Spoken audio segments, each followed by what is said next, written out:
नमस्कार. आज लोकनेत्या, कुशल प्रशासक आणि मुत्सद्दी राजकारणी अहिल्याबाई होळकर यांची 300वी जयंती आहे.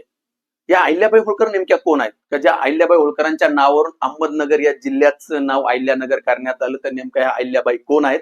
त्यांचा नेमका इतिहास काय हा आपल्याला माहित असणं अतिशय गरजेचं आहे. या अहिल्याबाई होळकर जे असतील, या अहिल्याबाई होळकर यांचा जन्म 31 मे 1725 मध्ये अहिल्यानगर मधील पूर्वीचं अहमदनगर आणि आताचं अहिल्यानगर मधील जामखेड जो तालुका असेल, या जामखेड तालुक्यामधील एक छोटंसं गाव चोंडी या गावात झाला.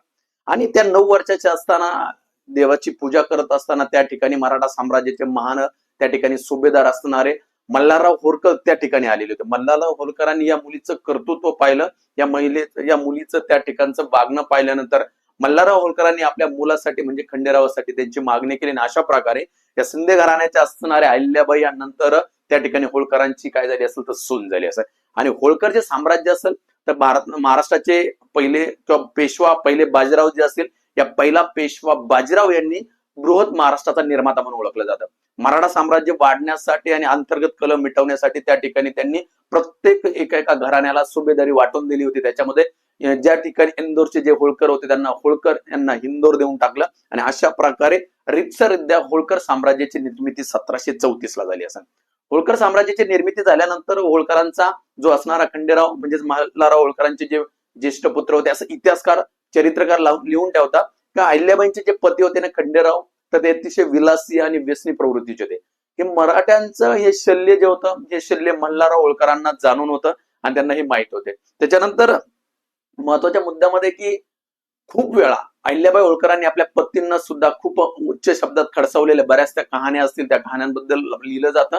कधी कधी मल्हारराव होळकर यांच्या अनुपस्थित असताना जेव्हा खंडेराव होळकर एखादी भूमिका पार पडत असेल तर त्यावेळेस आलेलं द्रव्य ते आपल्या दालनात ठेवत असत, तर त्यावेळेस अहिल्याबाई होळकर यांनी त्यांना खडसावून सांगितलं होतं का आपण रयतेचं सेवक आहेत आणि रयतेचं असणार अस्तित्व आहे. अशा प्रकारचे खूप किस्से आहेत अहिल्याबाई होळकरांचे. परंतु अहिल्याबाईंच्या होळकरांच्या संदर्भात बोललं जातं का 1754 मध्ये त्यांच्या आयुष्यात खूप मोठ्या घटना घडल्या असतील, ज्यावेळेस अहिल्याबाई होळकर आणि त्यांचे पती म्हणजेच खंडेराव होळकर राजस्थानच्या जाटांविरुद्ध लढाईसाठी गेले असताना त्या कुंभेरच्या वेड्यामध्ये त्या ठिकाणी खंडेरावांचा मृत्यू झाला.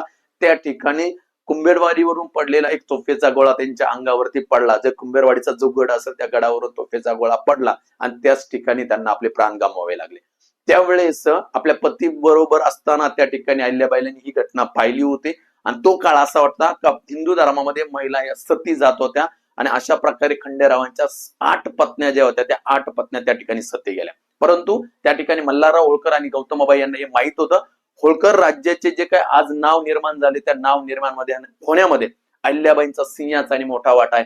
म्हणून त्यांनी आपल्या सुनेला म्हणजेच अहिल्याबाईंना त्या ठिकाणी सती जायला विरोध केला. त्यावेळेस त्यांचं वय वर्ष होतं 28. त्याच्यानंतर जे काही मराठा साम्राज्याचे ते महत्वाचे पंतप्रधान असणारे त्यावेळेचे पेशवा होते, त्या पेशव्यांनी त्या ठिकाणी अहिल्याबाईंचं कर्तृत्व पाहता त्यांचा जो मुलगा होता मालेराव यांच्याकडे त्या ठिकाणी सुभेदारी पुन्हा एकदा इंदोरची देऊन टाकली. आणि त्यानंतर काही कालावधीमध्येच त्या ठिकाणी मालेरावांचा पण काय झाला तर मृत्यू झाला आणि मालेरावांच्या मृत्यूनंतर मराठा साम्राज्याचे सगळे सूत्र म्हणजे त्याच ठिकाणी इंदोरचे त्या ठिकाणी असणारे होळकरांचे सगळे सूत्र त्यावेळेस अहिल्याबाई यांच्याकडे आले आणि अहिल्याबाईंना विरोध करणारे कट कारस्थान करणारे लोकांनी त्या ठिकाणी पेशवा रघुनाथरावांना सांगितलं का आता होळकर साम्राज्य नेस्तानाबूत झाले, तुम्ही या ठिकाणी इंदोरवरती आक्रमण करा. ही बातमी ज्या वेळेस अहिल्याबाईंना समजली, अहिल्याबाईंनी त्यावेळेस रघुनाथरावांना पेशवा रघुनाथरावांना लिहिलेलं पत्र आहे. आजही ते पत्र खूप महत्वाचं म्हटलं जातं का त्यावेळेस त्या पत्रामध्ये रघुनाथरावांना लिहितात अहिल्याबाई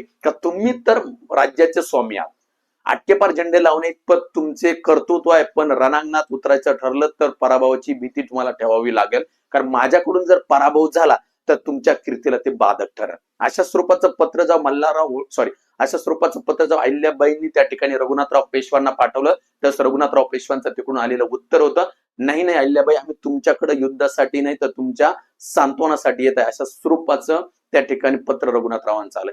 यावरून आपण समजू शकतो का त्या ठिकाणी पेशव्यांच्या दरबारात सुद्धा त्या ठिकाणी अहिल्याबाईंचा असणारा जो काही दबदबा होता तो दबदबा पाहतो.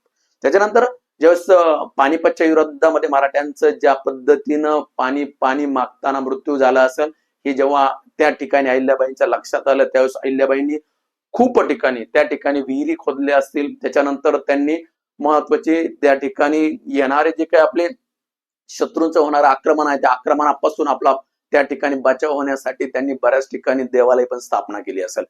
म्हणजे इतिहासामध्ये म्हटलं जातं की प्रचंड त्या ठिकाणी कुशल असणाऱ्या त्या प्रशासक होत्या. 1966ला ज्यावेळेस मल्हारराव होळकरांचं निधन झालं आणि मल्हाररावांच्या होळकरांच्या निधनानंतर 67-67-68 पासून 1768 पासून तर ते जवळजवळ 1795 पर्यंत मराठा साम्राज्यातील जे इंदोर असेल ते इंदोरचा कारभार पाहत होते. अशा महान असणाऱ्या व्यक्तीचं 17 ऑगस्ट 1795ला वयाच्या 17व्या वर्षी या लोकनेत्या, कुशल प्रशासक, मुत्सद्दी राजकारणी अहिल्याबाई होळकर यांचं निधन झालं. अशा राजमाता पुण्यश्लोक अहिल्यादेवी होळकर यांच्या जयंतीनिमित्त त्यांना त्रिवार अभिवादन. धन्यवाद.